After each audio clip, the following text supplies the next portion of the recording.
my history has always been about communicating, helping others to communicate better. So graphic design has always been a big part of that. And a natural extension to communication is writing online. It's evolving your branding and your messaging, and it's a more focused way of doing things. You can't nowadays just post something. Every post has to be really carefully thought about, and it has to position you as a leader. It has to be visual, be authentic, to have so many elements to it, and it has to make sure that what you're talking about is helpful to the audience, but it can't just be helpful to them because people don't like being told what to do. It has to help them in a way that it tells a story, it creates an emotional connection, and then it provides that value through storytelling, and then they connect and they understand and they buy from you. And there's a whole art and a science to it. And a lot of the crossover is in design. So there's so much art and science to design and like visuals and user experience. Before we dive into today's episode, please hit that subscribe button. Your support helps us grow and inspire more people on their journeys. Thank you. Hello, Jack. Thank you for joining us today and welcome to the show. Thank you very much. Yeah, good to be here, Thomas. So, Jack, for those who don't know you, can you please introduce yourself? I can. I am the CEO of Storytold. We are a growth agency that specializes in LinkedIn for business owners who want to take their business to the next level, but don't want to have to become content creators. We do all of the strategic writing, engagement, and design that makes you successful online without you having to do it. And most people, it's a weird catch-22 now. You have to be, in order to run a business, you have to be visible, you have to grow your authority, you have to be known as a category of one. There's so much work that we're not taught in schools that people just they aren't prepared for. And you can be the best at running your business, but if no one sees you online and if no one knows you as a trusted authority, you're never going to get customers unless you spend 40 to 80 hours a month on LinkedIn and doing all the hard grind and the unsexy work that actually works. So we do that for you so that you don't have to. And I know you asked about me, by the way, but that's my company. That's what we do. So yeah, feel free to ask me more personal questions about me. I was going to ask you, as you mentioned this, do you work with boring people as well? We do, yeah. My link at the top, I know exactly where you're saying. On the top of LinkedIn, I have a link to get in touch with me, and it says, "Don't click if you're boring." But it's a good one, honestly. I find that when it's funny, when it's unique, it stands out and it's marked. It does, and that's exactly, you nailed it. When you're funny, when you're unique, and you stand out, that's when people get in touch because they connect with you. And if you're the same as everyone else, then no one's going to connect with you. So we help people, even if they think they're boring, we help them not be. And I think people also often think that they are boring, but they just need someone to help them to find something unique, some strengths, and just something to stand out, because people think they have like no stories or nothing, but everyone has something. If they just might need someone to help them to find it. It's true. Yeah, it could be something as simple as what you wanted to be when you were 6 years old, or an experience you had at age 10. Like maybe you jumped in a big puddle and you learned something from like the fact that you didn't think you'd get as wet as you did, and then you had to spend all day in wet clothes, and then you actually realized you didn't quite like it. It wasn't worth it. So you could have taken that life lesson forward and could have affected you in different ways. But we help you get to the bottom of that. It's almost like digging into elements of your past that you've just forgotten about, helping bring them to the surface, tell those stories in a unique way, and then realize actually, yeah, we can use those lessons and apply them to business. And our goal is that our clients, our partners, because I don't like the word clients because that implies that we're like, it's a transactional relationship. What we have is partners. We work with people, and if something's not working for them, we jump through hoops and go above and beyond to make it work. And we try and make sure that we're always there for them. If they text us at 2 a.m. in America and we get it at 7 the next morning, then fine. That's okay because we're a partnership. But there'll always be a little bit of us being there for them whenever they need. But yes, it's helping them to align their business as well to their personality. Sometimes some people come to us and they realize things aren't really working and they don't know why. We help them figure out why, but also be happier in their work. And that's, you can't really put a price on that. That's kind of a unique thing, and we really love doing it. And I think that's also what's fulfilling for you or for the company, since you're helping with them. And it's not just obviously to get results, but also to enjoy it, have fun, and make them happy. Exactly. Yeah. And then, is there a specific niche that you work with, or any specific demographics, background, or anything, or it can be pretty much anyone? I mean, the work we do is quite niche, it's quite specific, but we can apply it to any person in any industry. So, male, female, like any age from, well, I mean, you have to have some experience in business. So, I was going to say from 8 to 80, but probably you want to start working with us at least like 30 years old. And then you go from there all the way up to, well, I think we spoke to someone who is, yeah, in their 70s. So it's a lovely thing to be able to serve as many people as possible. Eventually, I'd like to niche and grow down into a specific audience. But because what we do is quite specific, we make that person the ultimate authority in their industry. And we get their story told, which is why I came up with the name of the company. But it's the idea that we try not to have too many people in the same industry. So Mhm. if we had, say, a mortgage advisor, we wouldn't then go and seek out another mortgage advisor client because we would be conflicting with ourselves. So, Oh, that's interesting approach, because I'm sure that you can see on LinkedIn. I think it's quite a popular topic where people say you should niche, you shouldn't niche. Everyone says something different. So I like what you said, that it's kind of different, and it actually is an interesting angle. That it shouldn't be conflicting. And I think at the same time that's what might make it more interesting. That it's like a different area, different focus, and just a kind of new challenge. it's true. Yeah, we have one day we're writing about sports tech for a lady over in America. The next we're writing about high performance coaching. The next is a creative agency in the middle of the US. Yeah, there's all sorts. So yeah, it's really exciting. Is there then specific area that you maybe enjoy the most, or the area? It's one question that you enjoy the most, and another one maybe the one that you haven't worked with but would like to work with. Oh, okay. One area that I enjoy the most is the stuff that is more creatively challenging. So the stuff that we haven't, I actually, there's a bit of an overlap. I like the stuff that we haven't done before because it's more challenging, because we get into it, we learn as much about it as we can, and we don't come in with any preconceptions. We don't like, we're not jaded and we're not cynical about anything. We can learn about an industry as much as possible and apply our system to that industry, and the system is what works, and then Mhm. that's how we help that industry and that person within that industry grow. So we don't need to be experts in a particular field, like in a particular industry, because we've created this storytelling system that we can apply Mhm. that then adds that expertise. And I like to stress as well, when I say system, I don't mean like AI tools or anything. It's not like a plug and play thing. We use AI in the background, but it's all human writing, human engagement, human designers. I make a point of saying that my team are all human because that's what people buy. That's why people work with you, because you're human. And we help the other business owners to get AI to do the boring stuff, but never replace their voice, and to be creative. Yeah, we really enjoy the creative side of things and using our human brains to be creative.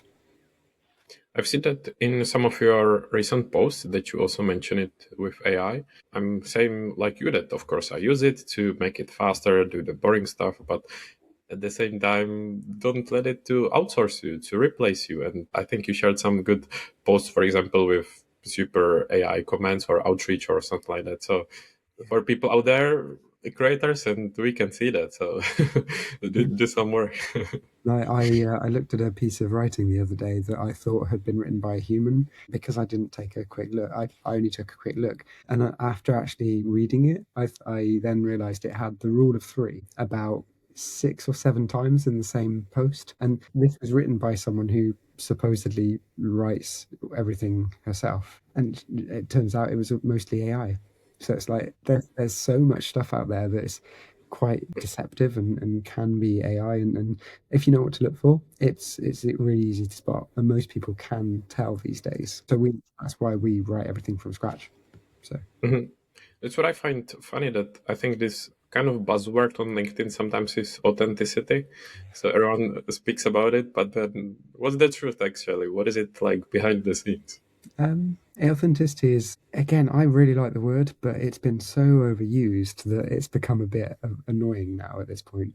But for me, to be authentic means to stay true to what you believe in, stay true to yourself and what you're trying to do and your mission, having a clear vision, and having integrity. Like one of our core values is, I've literally built it into the employee handbook, like the core values of the company is authenticity and integrity. And if something doesn't feel right, we're not going to do it. You know, if say someone came to me tomorrow and said, "Hey Jack, I'm going to give you 10 million to work on a contract for, I don't know, war or like tobacco or burning down the rainforest or something," I'd be like, well, no, 10 million's nice, but I need to be able to sleep at night. And if I ask my team to write things that would harm other people, that's me with all my integrity gone, so I just wouldn't do it, literally. And people would be like, but it's 10 million, you're mad. Like, yeah, but you only get one life on earth. You've got to be able to live it being happy that you are who you are. Yeah. I agree. I feel the same, and all I can say is that I wish or I hope that there are obviously more companies and more businesses like that. Hopefully. But then it's all hypothetical, right? I might get the offer and then go, but it's 10 million. So who knows? And then you post that you reject it, and behind the scenes you are working on it, and then you see Jack posting picture with Ferrari or something. It's like, oh Exactly. yeah, Yeah. Yeah. I see That would be a disconnect. It wouldn't be very authentic, that. right? Yeah, yeah. So, Jack, we've been now discussing what you do and your company, but actually, we haven't discussed more about yourself. And I know that before starting Storytold, you actually had career in design, right? So, can you tell us more about your previous career? Because then I would like to know how or why you actually transitioned to Storytold.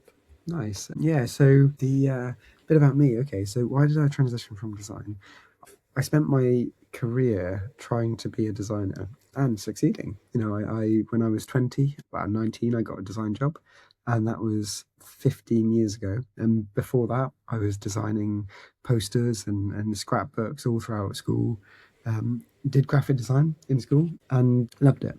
So technically, I've been designing for half my life, which I'm 34. It's 17 years ago. Yeah, it's a calling, but at the heart of design is communication. It's just visual communication. And so when I was younger, I realized I really wanted to do creative writing. I loved writing. I love music, writing, anything that expresses creativity and makes people actually feel something. So that was a natural extension to go, you know what? I've always been entrepreneurial. I've always thought differently and done things differently. I like the idea of running my own team. The only thing separating me as an employee who does design to me as a CEO who now runs a team of four I could be, an accountant or a lawyer or anything, I guess. If I'm not nearly intelligent enough to do those things, but we'll pretend. But to be able to make that decision, it's just a decision. You just decide to go and create a company and then you do it. But if you never have that decision process where you go, you know what, I can plan this all out. I've got enough in savings to sustain this. I can make it work. I can get funding. I haven't yet, thankfully. I've done it all bootstrapped. But to plan things out, it all starts with that key moment of like, I want to do this, so I'm going to do this. Whereas most people, myself included, for 17 years, just go into the 9 to 5. They just do the job and go home at night, and that's fine. If that's what you want to do, then that's totally fine. And that was me for 17 years. But finally, I realized actually it doesn't really suit me. So, and I want to do something for myself. I want to build my own company. And we're still a very, we're what Lara Acosta would call a baby startup, which is very, very teeny tiny, but we're growing. I never thought by 2026 I'd have a team of 4 people. It's really exciting. So, yeah. And was there, Jack, like a specific moment that made you to decide or stop 9 to 5 and do this, or was it kind of gradual process? Yeah, it's always been there, I think. So my career path was like I've always been heading towards this point without realizing, I think. When I was 8 years old, I decided to pick apples from an apple tree in my parents' garden, take them down to the local pub in a basket and sell them. And I tried to sell them for 5 for a pound or 6. Oh no, sorry. 20p each, so you'd get five for a pound, or six for a pound. So I thought it was a great deal, and people were like, "Yeah, that's really cool. I love it." But I thought they just liked apples. What I didn't realize was they loved a kid selling apples. Yeah, He yeah. was being different. He was being an entrepreneur. So they probably walked home with like a big bag of apples they didn't need or want, but they were just like, "Wow, I supported this kid, so it's good." And I think that attitude has always been there. Like going freelance, being a freelance designer and being a contractor, I've done that for like 9 years, going in and out of design jobs, working in different industries, but always being true to myself, I guess, which is that element of helping other people communicate better, whether it's visually or with writing. It's all about graphic communication and all about sharing someone else's message and propping them up. And I don't need the accolades. I'm quite happy sitting in the sidelines, but that's what design is about, is just being in the background, helping other people to communicate better. A quick note before we continue. One of the things I've realized from hosting this podcast is that I spend a lot of time thinking about the conversations long after they end. That's one of the reasons I started Unproduced, a solo podcast where I share ideas, lessons, observations, and questions I'm still figuring out myself. If you'd like to check it out, you'll find the link in the description. Now, back to the episode. So, Jack, and with what you said, you could have chosen like any type of creative industries or type of businesses. So, why actually did you pick this one with the focus on LinkedIn or branding? Yeah, I think my history has always been about communicating, about helping others to communicate better. So graphic design has always been a big part of that. And a natural extension to communication is writing online. It's evolving your branding and your messaging, and it's a more focused way of doing things. You can't nowadays just post something. Every post has to be really carefully thought about, and it has to position you as a leader. It has to be visual. It has to be authentic. It has to have so many elements to it, and it has to make sure that what you're talking about is helpful to the audience, but it can't just be helpful to them because people don't like being told what to do. It has to help them in a way that it tells a story, it creates an emotional connection, and then it provides that value through storytelling, and then they connect and they understand and they buy from you. And there's a whole art and a science to it. And a lot of the crossover is in design. So there's so much art and science to design and like visuals and user experience. I evolved from being a junior designer to an app designer to a user experience designer, understanding the psychology behind even like why a simple color change on a button can increase conversions, that kind of thing. But why LinkedIn specifically? I think it's an underlooked platform. Most people are on Instagram and TikTok, and Facebook's pretty much dead, so there's no point going there. But we see all these businesses make transactions through LinkedIn. There are one post can become your next multi-million pound deal. You could have a post about a certain thing that you did that someone else in your industry goes, "I've done something similar. I'm going to message them." That conversation could become a new partnership. You could found a company together. It's a wonderful networking tool that is it's kind of unlike anything else because everything else feels a lot more superficial. Instagram is very like, I don't know, it feels really transactional. Lots of people taking pictures of themselves and it's very look at me. Whereas like LinkedIn is a business networking platform. It's not social media. And everything you put out on there has the power to change your entire life. Like, just for example, we would never have met unless it Yeah. through LinkedIn because I did a bunch of stuff. You saw it, and I think we got in touch. I might message you or you message me, but somehow this conversation happened. Now we're doing a podcast, and that can be the same for creating a company, signing your next like £1 million payday. It's a really exciting place to be to have that opportunity, and I want to help people to achieve that. Ultimately, I want to help my own team to achieve that and to grow as a team and that we all benefit from it. But I also want to, the whole point is that I want to help businesses to become better on LinkedIn because I see so many people being rubbish at it and I know that I can help. Mm-hmm. Yeah, that makes sense. And I agree. Whether it's with the platforms, like, for example, on Instagram, I think people usually share the polished side of things when everything looks beautiful, positive life and everything, but you don't know what's the whole picture behind it. And I agreed with LinkedIn and the power of LinkedIn.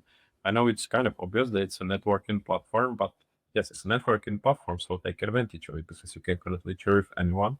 And I think what's powerful or great is that you can post and it can reach people beyond your network, and you never know who it might reach. So there is like a really big potential. Yeah, it's true. It could be the possibilities are endless. And when did you actually just start on LinkedIn, or what was the reason to start there? I had a full-time job until March 2025. So I started posting on LinkedIn officially January 2024, and I just thought, you know what, I'm not planning to leave my job. I like it here, but I see all this stuff that I mentioned, that LinkedIn is a great tool, and I'm going to post. I'm going to commit to posting once a day, every single day. And for the first 6 months, I was terrible. I was crap. I didn't, I burst open a bottle of champagne if I got 5 likes on a post. That it was rubbish. And And so do you remember what you were posting about? uh, loads of random stuff. Like, because I love design, I would post, "Hey, I'll do your website for like an entire website for £1,000," and people were like, "Well, that's." Some people were thinking, "Whoa, that's way too much," and most people were going, "Hang on, that's way too low." Like, Yeah. because £1,000, there's so much work that goes into a website as well. But yeah, and I've worked on company accounts where the companies have charged like £200,000 for a website, and that's actually still okay. The value they get is actually pretty good.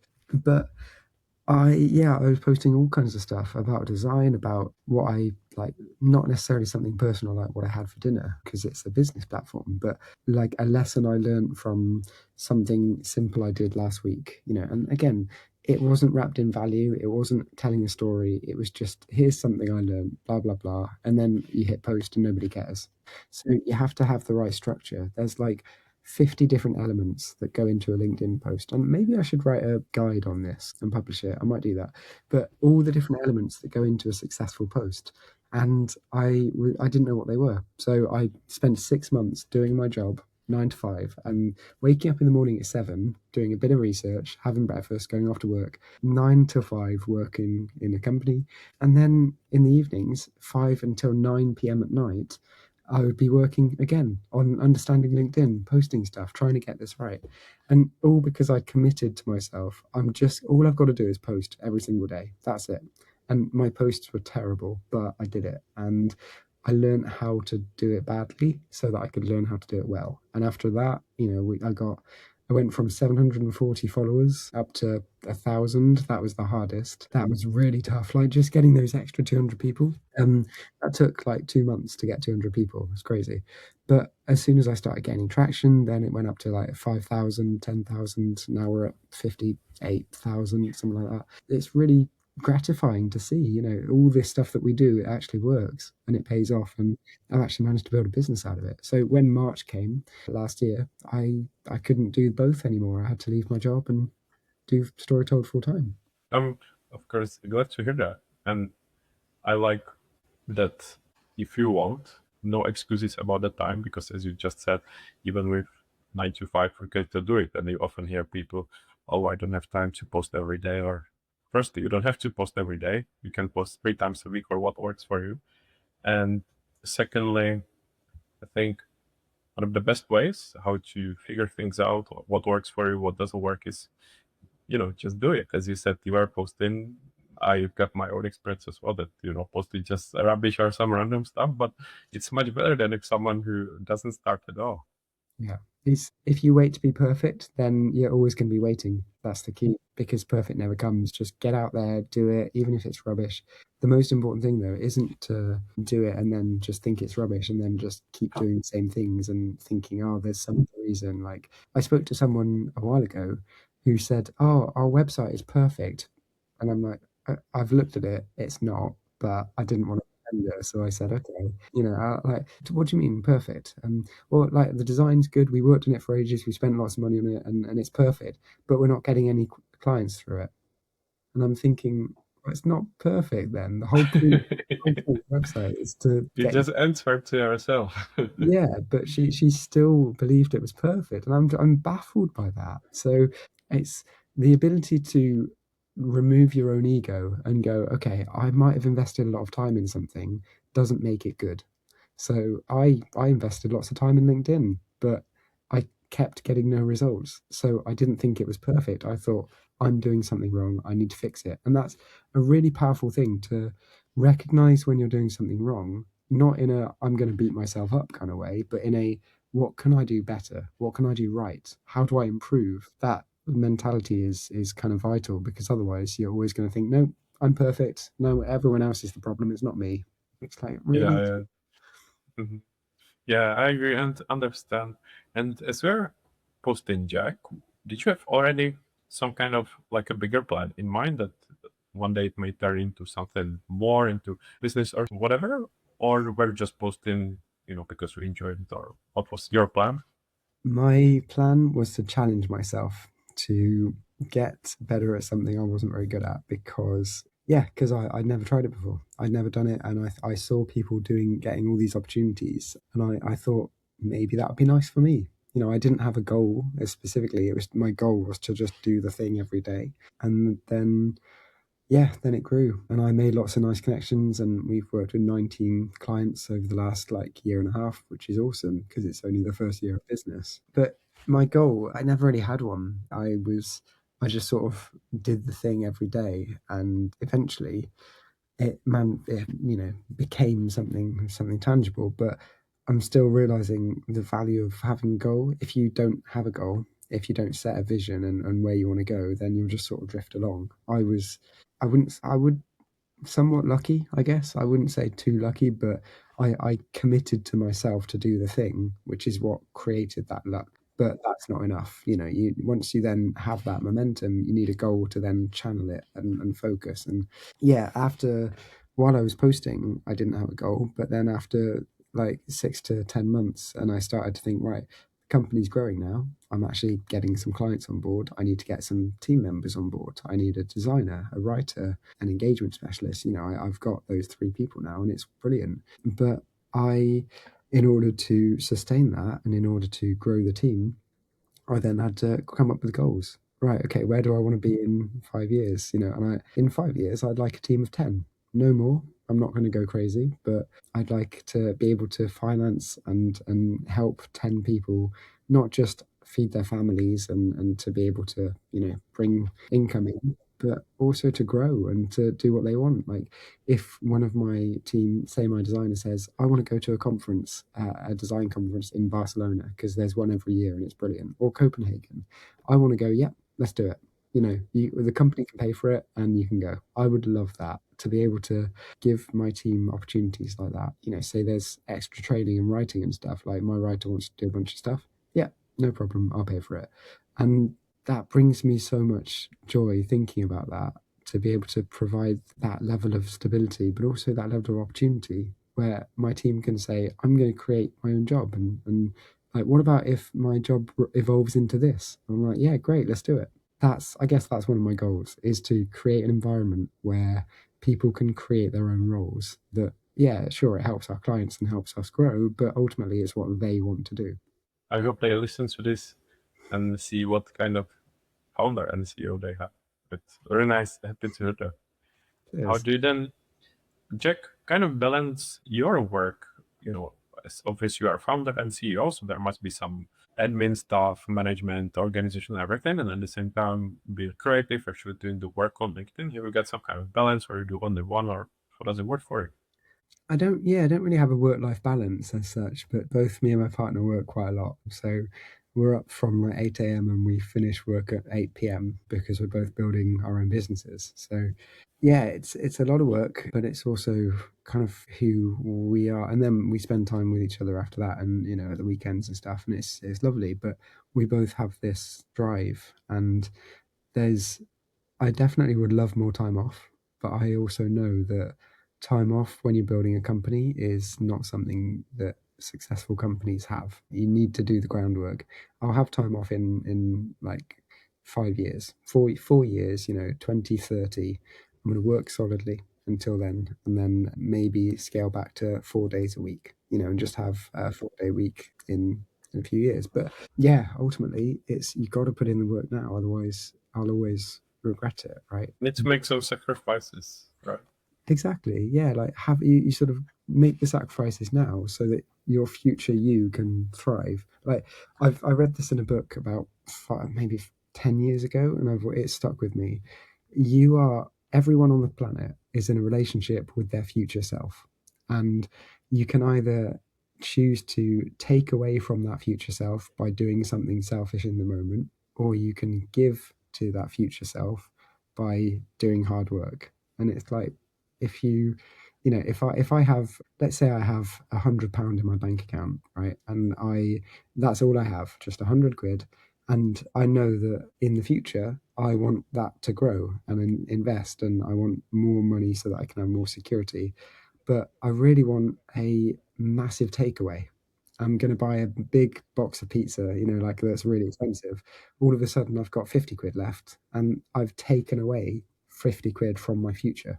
So, like, I don't want to do that. Instead, I'll be like, no, I'll just have a bowl of soup or something, and I can benefit more in the future. So, thinking like that has really helped. It makes it hard. You cut back and you sacrifice in the moment. And sometimes you go, you know what, I really want a coffee out and about. And I'll have that coffee because actually I don't do it very often and I kind of want it and that's it.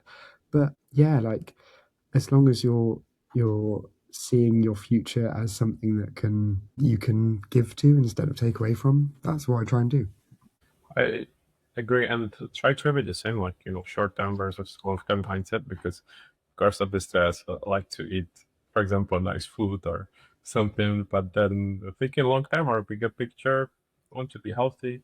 Of course, we need to or you want to reward yourself once in a while, but at the same time, what you do regularly ultimately makes the result, doesn't it? So it makes sense to me. I understand.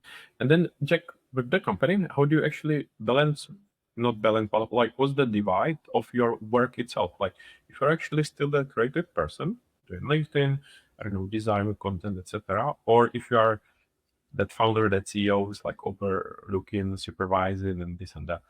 I've had to step back in recently because one of the team is head off on holiday, which is really pleased for her, but at the same time, I then have to take on more of her role because everyone else has a role. So because we're so small right now, that's going to be the case. I have to jump back in every now and then. I have to do admin, wear a bunch of hats, understand everyone's role enough to do it if I need to. Luckily, I'm good at design. So if my designer goes off, I can do that. But if my writer goes off, I'm good at writing too. That's why I created the company. So there's a whole, and if you'd have asked me like what many years ago, I would never have said I'm good at stuff. I would have been very shy and like, I don't think I'm very good at anything. It's kind of being able to do this has built that inner confidence, which is quite nice. But yeah, I think what else builds the confidence is that ability to go around and do lots of things, handle the admin, do a bunch of creative work, spend every day not really knowing what you're doing on a daily basis. You can have a plan, and my calendar is always 110% full. It's always like chock a block. I'm looking at it right now and I'm thinking, Christ, I've got to do What this. is coming today? Yeah. Exactly. So many things. I've got 4 other meetings later today and 7 tasks that I haven't done for the last 2 weeks that have stacked up today, and plus a whole bunch of actual client work. I'm not going to get it done. I'm just not. But it'll push out until tomorrow, and I'll keep going. But I think there's a whole mix right now, and when the company grows a bit more and I can step back a little bit more, then it'll become more okay. I can do big picture thinking, but right now there's admin, there's everything to do. It's exciting, but it is also quite busy, and you can probably see some bags under my eyes as well. Yeah.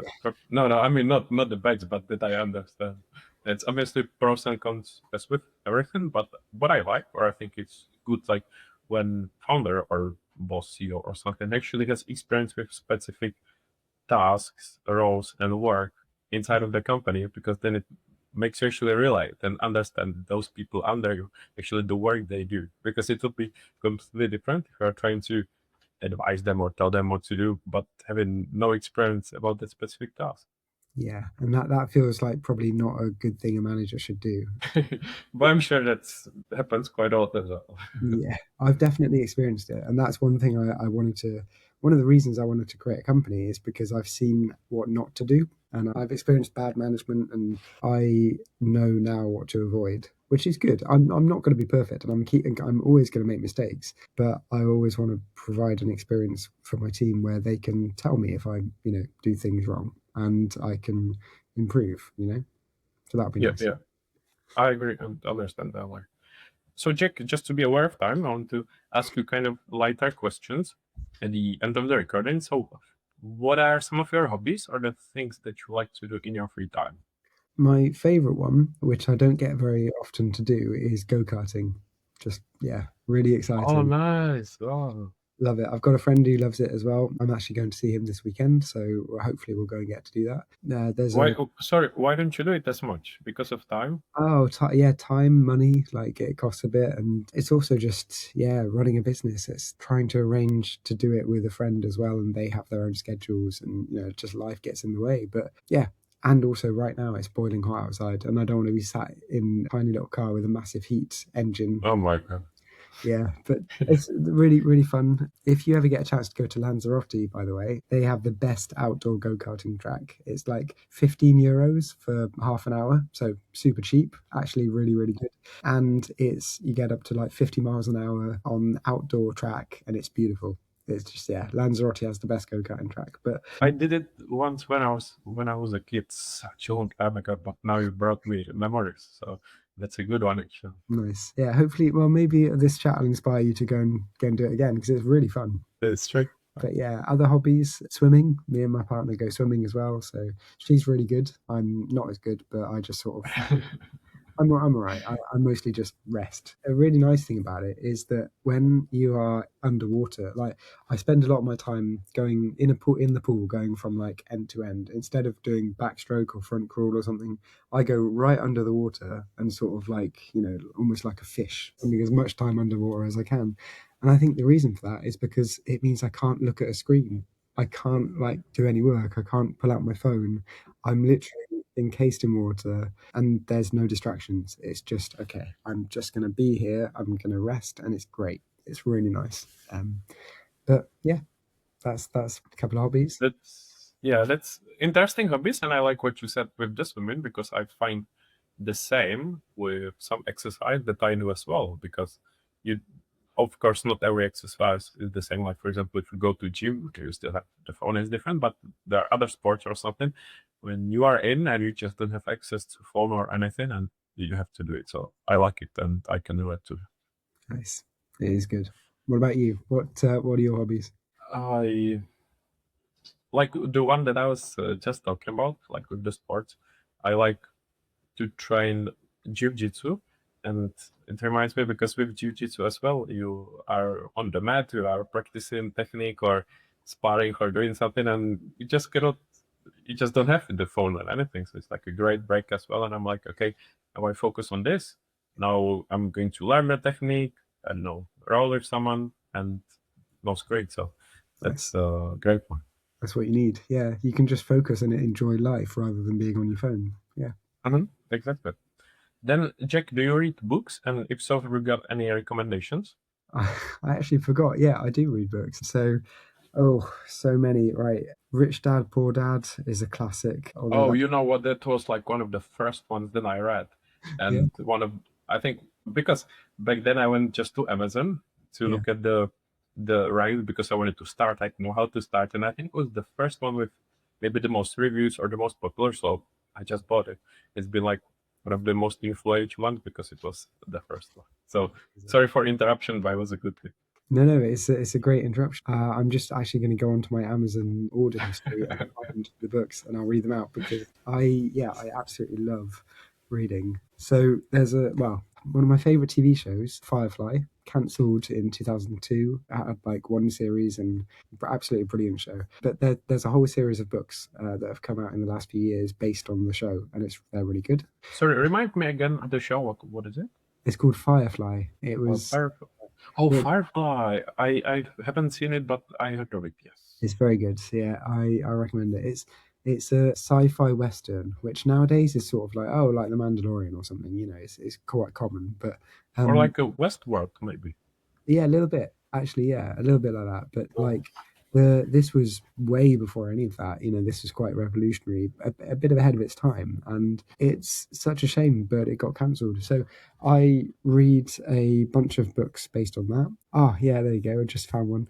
When I was a kid, I read a book on Julius Caesar and the Roman Empire and all of this, and it was a historical fiction book. It was about his life, and it tracked him from like being a 10-year-old all the way up until he was stabbed and betrayed. But the historical fiction is amazing. Learning about someone's life in history through storytelling. That's a big part of now what I do is helping business owners to tell their story and you connect with them more. But yeah, there are so many great books. So Con Igulden, fantastic author. He does those books. There's a whole bunch of Star Wars books as well. Casino Royale, that's obviously a very good book, the James Bond one. Play Bigger, that's a great one. Atomic Habits, so many. But Rich Dad Poor Dad, The Richest Man in Babylon as well. And if I can give you anyone to look up, it would be Earl Nightingale and The Strangest Secret, because the way that Earl Nightingale talks about a mindset shift and how to actually achieve your goals is superb. Mm-hmm. Some great tips. I know some. I don't know some others. I'll have a look. And I like it also mix both of like personal development and fiction, and at the same time fiction. So it's interesting mix. Nice. And some great ones. Glad to hear them. Nice. Then, Cheers. Jack, can you please summarize where people can find you, follow you, and promote any of your services? Sure, yeah. So I'm not on, I mean, we are on Instagram and TikTok. I think we have an account, but we have like 2 followers. There's no point. We do LinkedIn. We help business owners to get more authority on LinkedIn. So you can find me on there. My name is Jack Dyer, and I've got the little dancing man emoji in my name. And I took that away one time, actually. I removed him from my name for 4 days, no, 3 days. And 4 people messaged me saying, people I'd never heard of. They just messaged me out of the blue saying, Jack, where did the dancing man go? So, little Easter egg Did there. someone hack you? Yeah, exactly. They thought that someone had taken away, like, or identity theft or something. But yeah, people can find me on LinkedIn. That's where me and my team live. We help business owners to be better on there as well. A great case study, by the way, if you're interested, is in the last year we've worked with someone in Florida, and we got her from 1,300 followers up to 30,000 in the last year. So it's not all about the followers, but that is a good way to tell a metric of success, and we're making her successful. So she had a new startup, we've got her more visibility, we've basically got her to the point where opportunities are coming through her door every week, which is amazing. And she's now acquired a new company because of some conversations she had on LinkedIn. So we've done all this for her, and it's brilliant. She obviously does everything, the important bits herself, but we get her to the door, and that's really cool. So yeah, find me on LinkedIn, and if you want to grow your LinkedIn and become an authority in your space, then let me know, because that is exactly what me and my team do. Happy to hear that. I will, as always, add any links to the show notes. And just as you mentioned it, Jack, the dancing man, is it just part of the branding or something to make people curious, or any cool story behind it? Yeah, so it was actually psychologically chosen. The reason that I picked him, I was looking for an emoji because I saw a bunch of people had them, and I thought I recognize those names because there's something visual to go with them. And every time I see them on my feed, I see, oh yeah, it's that person because they've got that emoji.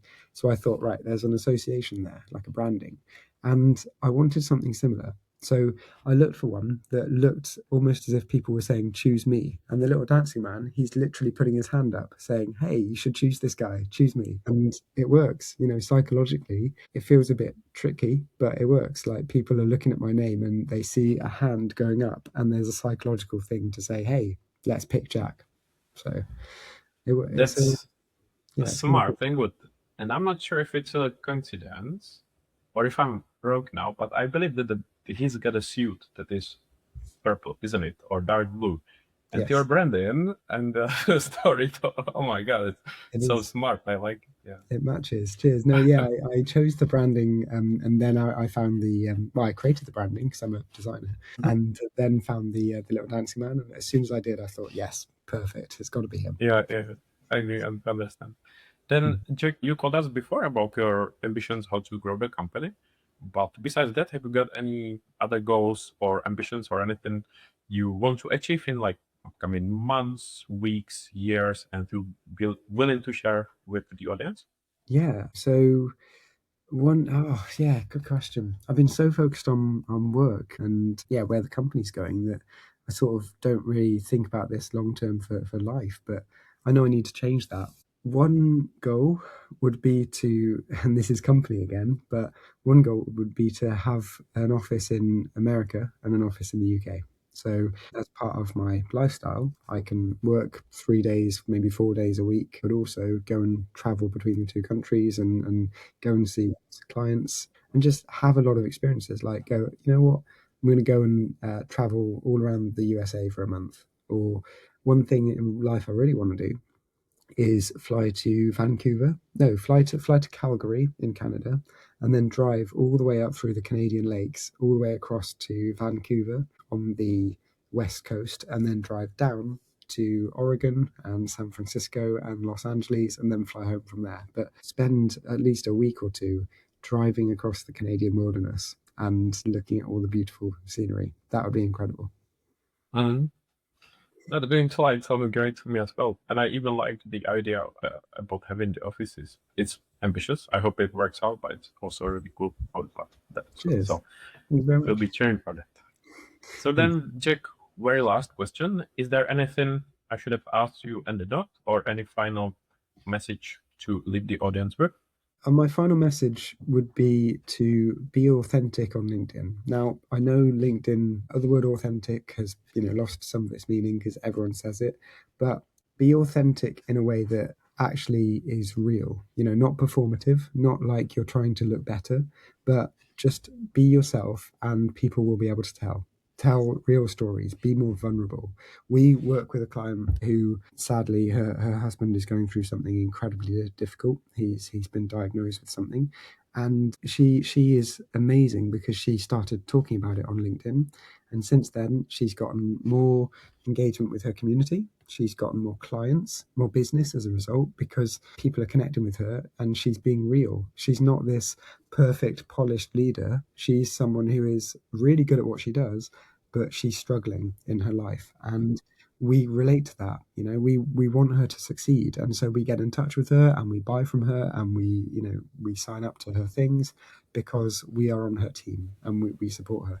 When I say we, I mean, people. So my biggest advice would be real, be yourself, and give as much value as you can, because then those three things combined will position you for massive, massive success. I like it. I agree. Great point to finish with. And also, it comes from someone with experience, not from someone just saying it for the sake of it. So I think we can finish, Jack. Thank you so much for your time. For the audience, this has been quite challenging recording with the conditions that it's super warm, but we made it, really enjoyed it. So thank you, Jack. Not only enjoy what you're building, like your content, but I also like the mindset and your plan. So I genuinely hope that it works out. We'll keep following and supporting. And once again, thank you very much for your time. Amazing. Thank you, Thomas. Really appreciate the podcast. Thanks for listening to Produced by with Tomen. Check the show notes for all the links, and don't forget to subscribe, like, and share your feedback. Speak soon.